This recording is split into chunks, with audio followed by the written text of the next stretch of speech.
എല്ലാം കഷ്ടപ്പെട്ട് പ്ലാൻ ചെയ്തിട്ട് അവസാനം ഇയാൾ ഇനി വീട്ടുകാരുടെ മുന്നിൽ എന്നെ നാണം കെടുത്താലോ എന്ന് സുധീഷ് പറയുമ്പോഴുണ്ടല്ലോ നിധി ചോദിക്കും അപ്പോൾ എന്നെ ഒട്ടും ഇയാൾക്ക് വിശ്വാസമല്ലേ എന്ന് ചോദിക്കുന്നുണ്ട്.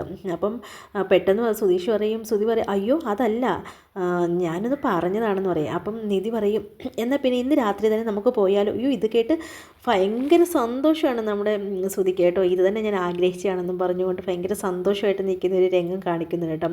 ഇന്ന് മുതൽ ഈ വീട് അലങ്കരിക്കാൻ കുറേ പേരുണ്ടാകും, അവരുടെ കണ്ണിൽപ്പെടാതെ രാത്രി എല്ലാവരും ഉറങ്ങിയതിന് ശേഷം ഇറങ്ങിയാൽ മതി എന്ന് സുധീഷ് പറഞ്ഞു കൊടുക്കും. ശരി പൊയ്ക്കോ എന്നും പറഞ്ഞുകൊണ്ട് അവളെ അകത്തോട്ട് വീഴുന്നുണ്ട്. നിധി പറയും ഈ സഹായം ചെയ്തു തന്നാൽ ഞാൻ തന്നെ ഒരിക്കലും മറക്കില്ല എന്ന്. അന്നേരം പറയും മതി, ഇത് മതി, ഈ ഒരൊറ്റ വാക്ക് മതി, മറക്കില്ല എന്നൊരു വാക്ക് മതി. അപ്പം നിധി ഇങ്ങനെ ആലോചിച്ച് നിൽക്കും, എന്താണ് ഈ പറയുന്നത്. നമ്മുടെ അല്ല ഞാനിങ്ങനെ പറഞ്ഞതേ ഉള്ളൂ, മറക്കില്ല എന്നൊരു വാക്ക് എനിക്ക് കിട്ടിയാൽ മതി എന്നും. അപ്പം പറയുന്നുണ്ട് കേട്ടോ, അല്ല ഞാൻ വേറൊന്നും വെച്ച് പറഞ്ഞതല്ല കേട്ടോ, ഈ വീട്ടിൽ നിന്ന് ഹോസ്റ്റലിൽ കൊണ്ടുവിടുന്ന റിസ്ക്കൊക്കെ ഞാൻ ഏറ്റെടുക്കും, പിന്നെ അത് കഴിഞ്ഞിട്ട് ഇയാൾ ഹോസ്റ്റലിൽ നിൽക്കുകയോ പഠിക്കുകയോ എന്ത് വേണമെങ്കിലും ചെയ്തോ, ഞാൻ ആ കാര്യം ഓർത്തിട്ട് മാത്രമാണ് ഞാൻ അങ്ങനെ പറഞ്ഞു, ഇയാൾക്കൊന്നും തോന്നണ്ട. അപ്പം ശരി എല്ലാവരും ഉറങ്ങിക്കഴിയുമ്പോൾ ഇറങ്ങി വന്നാൽ മതി, ഞാൻ എവിടെയാണെന്ന് വെച്ചാൽ കൊണ്ടുപോകാം. അങ്ങനെ പറഞ്ഞ് നമ്മുടെ സുധീഷ് നിധിയെ അകത്തോട്ട് വിടുന്നുണ്ട്. സുധീഷ് അന്നേരം നിധി മനസ്സില്ല മനസ്സോടാണെങ്കിലും അവൾ അകത്തോട്ട് കയറി പോകുന്നുണ്ട്. എന്നാൽ എന്തായാലും ഇറങ്ങി പോകാം എന്നൊക്കെ വിചാരിച്ചിട്ട് മനസ്സില്ല മനസ്സോടായാലും ഇറങ്ങിപ്പോകുന്നുണ്ട്. ഭയങ്കര സന്തോഷമായിട്ട് നിൽക്കുകയാണ് സുധി, ഇത്ര പെട്ടെന്ന് കാര്യം സാധിച്ചു എന്ന്. പിന്നീട് കാണിക്കുന്ന രംഗം എന്ന് വെച്ചാൽ സുധിയുടെ അച്ഛനെയാണ് കേട്ടോ. വായെല്ലാം കഴുകിയിട്ട് പുള്ളിക്കാരൻ ഇങ്ങനെ നിൽക്കുകയാണ്. അപ്പോൾ ഒരു ഓട്ടോ വന്ന് നിൽക്കുന്നുണ്ടായിരുന്നു. അതിൽ നിന്ന് ഒരാളെ ദേഷിച്ചിറങ്ങി ആരും ഇല്ലേടാ ഇവിടെ എന്ന് ചോദിച്ചുകൊണ്ട്. അപ്പോഴും ഉമ്മറത്തേക്ക് വരുവാണ്. അപ്പം സുധിയുടെ അച്ഛൻ പറഞ്ഞിട്ട് കവുങ്ങ് നാട്ടിയ പോലെ ഒരാൾ ഇവിടെ നിൽക്കുന്നത് കണ്ടില്ലേ, എന്നിട്ടാണോ ഇയാൾ ആരും ഇല്ലേന്ന് ചോദിക്കുന്നത്. അപ്പം ഓട്ടോക്കാരൻ പറഞ്ഞു തന്നോടല്ല, താനൊന്ന് മാറിക്കേ, സുഭാഷ് ഇറങ്ങി വാടാ എന്ന് പറയും. അപ്പം സുഭാഷ് ഇങ്ങനെ പെതുക്കെ ഇങ്ങനെ ഇറങ്ങി അനിയന്മാരുമായിട്ട് ഇങ്ങനെ വരികയാണ് കേട്ടോ. അന്നേരം പറയുന്നത് താൻ എന്തുവാണോ കാണിക്കുന്നതെന്ന് പറഞ്ഞിട്ട് അച്ഛൻ ദേഷ്യമൊക്കെ പെടുന്നുണ്ട്. അപ്പം സുഭാഷ് ഇറങ്ങി വന്നിട്ട് പറയും എന്താ ചേട്ടാ ബാ അകത്തോട്ട് വാ, അകത്തിരുന്ന് നമുക്ക് സംസാരിക്കാമെന്ന് പറയും. നമ്മുടെ വേണ്ട, എന്നെ അകത്തിരുത്തി സംസാരിക്കാനൊന്നും ഇയാൾ നിൽക്കുമൊന്നും വേണ്ട. ഇത് കേട്ട് അച്ഛൻ പറയുന്നുണ്ട് അത് കണ്ട വഴി പോകുന്ന മരമാക്രികളെ ഒന്നും ഞങ്ങൾ അകത്ത് വിളിച്ച് സൽക്കരിക്കാറൊന്നുമില്ലെന്ന്. അപ്പം സുഭാഷ് പറയുന്നുണ്ട് അച്ഛനൊന്നും മിണ്ടാതിരിക്കും, ഞാൻ ചോദിക്കട്ടെ എന്താ ചേട്ടാ കാര്യം പറയാൻ പറയാം. അപ്പം പറയും ദാ എൻ്റെ മോളും നിൻ്റെ അനിയനും കൂടെ വർക്ക്ഷോപ്പിലിരുന്ന് മിണ്ടുന്നുണ്ട്, അവൻ എന്തിനാ എൻ്റെ മോളോട് മിണ്ടുന്നതെന്നും പറഞ്ഞുകൊണ്ട് ഭയങ്കരമായിട്ട് കിടന്നങ്ങ് ദേഷിക്കുമോ വന്ന വാക്കിനങ്ങ്. ഹരീഷ് എന്നെ അത് കേൾക്കുമ്പോൾ ദേഷ്യം വരുന്നുണ്ട്. ഹരീഷിനോടൊപ്പം അനിയൻ ചോദിക്കുന്നുണ്ട് ഹരീഷേട്ടൻ ഒന്നും മിണ്ടാതിരിക്കും, സുബേഷേട്ടൻ ചോദിക്കട്ടെ എന്ന് പറയുന്നുണ്ട്. അപ്പം പറയും ഗീതുവിൻ്റെ അച്ഛനല്ലേ എന്ന് അനിയൻ ചോദിക്കുമ്പോൾ അതെ അയാൾ തന്നെയാണ്.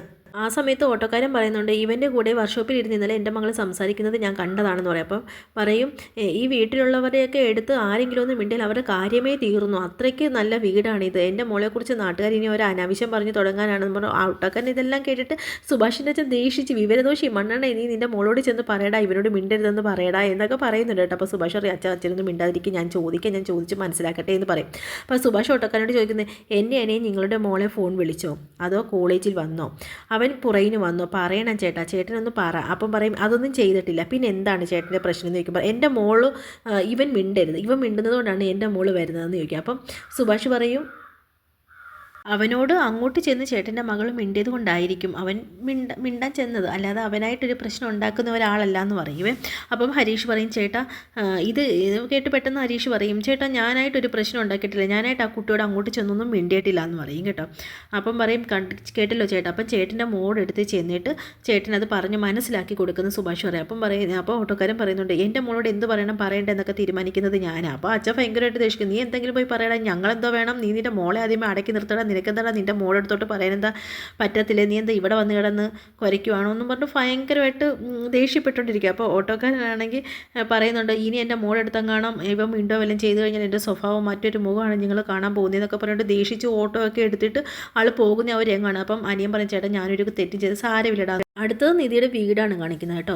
കല്യാണത്തിന് വേണ്ടിയുള്ള അലങ്കാരപ്പണികളെല്ലാം പൂർത്തിയായി വരികയാണ് കേട്ടോ. അപ്പം രാജശേഖരൻ പറയുന്നുണ്ട് സുധീഷ് നീങ്ങി വന്നേ ഇതാ ഈ കുറച്ച് കവറൊക്കെ അങ്ങോട്ട് കൊണ്ടുവെക്കാനെന്ന്. അങ്ങനെ സുധീഷ് അകത്തോട്ട് പോകുകയാണ് കവറും കൊണ്ട്. അപ്പം അങ്ങനെ നിധിയെ കാണുന്നുണ്ടായിരുന്നു. അപ്പം നിധിയോട് പറയും എല്ലാം സെറ്റാണ്, രാത്രിയിൽ ഇറങ്ങി വന്നാൽ മാത്രം മതി എന്ന് പറയുന്നുണ്ടായിരുന്നു.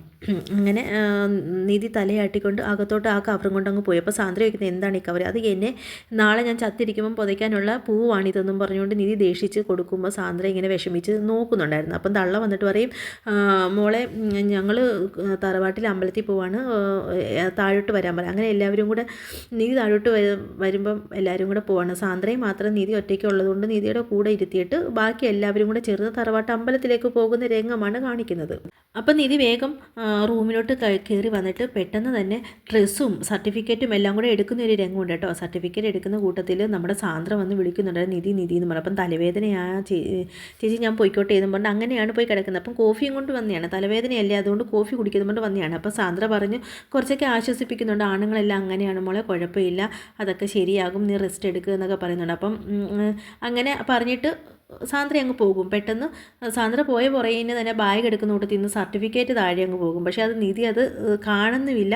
അങ്ങനെ നിധി എല്ലാം റെഡിയാക്കി എല്ലാം വെക്കുന്നുണ്ടായിരുന്നു. പിന്നെ കുറച്ച് നേരമൊക്കെ അച്ഛനെയും അമ്മയും വിട്ട് പോകണമല്ലോ എന്നൊക്കെ ആലോചിച്ച് അവരെയൊക്കെ ഫോട്ടോ നോക്കി ഒരുപാട് നേരം വിഷമിച്ചൊക്കെ ഇരിക്കുന്ന രംഗങ്ങളും ഒക്കെ ഉണ്ട്. പെട്ടെന്ന് അവൻ വന്ന് കർണത്തടിക്കുന്ന രംഗമൊക്കെ ഓർത്തപ്പോൾ പെട്ടെന്ന് തന്നെ ചാടി എണ്ണിച്ച് എല്ലാം പാക്ക് ചെയ്ത് അതെല്ലാം പൂർത്തിയാക്കി അങ്ങനെ എങ്ങനെയെങ്കിലും രാത്രിയാകാനായിട്ട് കാത്തിരിക്കുകയാണ് നിധി. എങ്ങനെയെങ്കിലും എനിക്ക് പോകണം ഇവിടെ നിന്നും പറഞ്ഞു. രാത്രിയായി. സുധീഷ് പുറത്ത് നിന്ന് നിധിയെ ഫോണിൽ വിളിക്കുകയാണ് കേട്ടോ. പാക്കിംഗ് ഒക്കെ തയ്യാറായോ, ഞാൻ വന്ന് എടുക്കാം. അപ്പം നിധി പറഞ്ഞത് അയ്യോ ഇപ്പോഴോ, ഇപ്പം വേണ്ട, എല്ലാവരും മുഴുവൻ ആൾക്കാരും ഉണർന്നിരിക്കുകയാണ്. അന്നേരം പറയാം അത് സാരമില്ല, ബാഗ് റൂമിന് വെളി വെച്ചേക്ക്, ഞാൻ വന്നെടുക്കാം. എല്ലാവരും ഉണർന്നിരിക്കുമ്പം തന്നെ നമുക്ക് ബാഗ് എടുത്ത് കൊണ്ടുവന്ന് കാറി വെച്ച് സെറ്റാക്കി വെക്കാം, എന്നിട്ട് പിന്നെ പെതുക്കെ നിധി വന്നാൽ മതി എന്ന്. അപ്പോൾ നിധി ആകെ പരിഭ്രാന്തിയായിട്ടിരിക്കുകയാണ്. കാരണം ഭയങ്കര ടെൻഷൻ, ഇവിടുന്ന് പോകണ്ടേ. അപ്പം നിധി സുധിയോട് ചോദിക്കുന്നുണ്ട്, ഞാൻ ചെയ്യുന്നത് ശരിയാണല്ലോ അല്ലേന്ന് ചോദിക്കുന്നുണ്ട്. അന്നേരം സുധി പറയുന്നുണ്ട് കുഴപ്പമില്ല ശരിയാണ് എന്നൊക്കെ പറയുന്നുണ്ട് കേട്ടോ. നിധി മാത്രമാണ് ശരി എന്നൊക്കെ പറഞ്ഞു കൊടുക്കുന്നുണ്ട്. അപ്പം രാവിലെ എഴുന്നേൽക്കുമ്പോൾ ഞാനില്ലെങ്കിൽ എല്ലാവരും വിഷമിക്കത്തില്ലേ എന്ന് നിധി ചോദിക്കുമ്പോൾ സുധി പറയുന്നത് അങ്ങനെ ആലോചിച്ചാൽ ആ ഓസ്ട്രേലിയൻ കങ്കാരുവിനെ താൻ സഹിക്കേണ്ടി വരുമെന്ന് പറയുന്നുണ്ട് കേട്ടോ. അപ്പോൾ അത് സുധിയുടെ ആ ഒരു വാക്ക് കേൾക്കുമ്പോൾ നിധി പറയും അയ്യോ അത് വേണ്ട, അങ്ങനെ എന്തായാലും ഞാനത് സഹിക്കത്തില്ല, ഞാൻ വരും എന്നും പറഞ്ഞിട്ട് അങ്ങനെ നിധി പുറപ്പെടാനായിട്ട് തയ്യാറായിട്ടിരിക്കുകയാണ് കേട്ടോ. അങ്ങനെ വണ്ടിക്കകത്തോട്ട് കയറി പുറപ്പെടുന്ന രംഗമാണിന്ന്.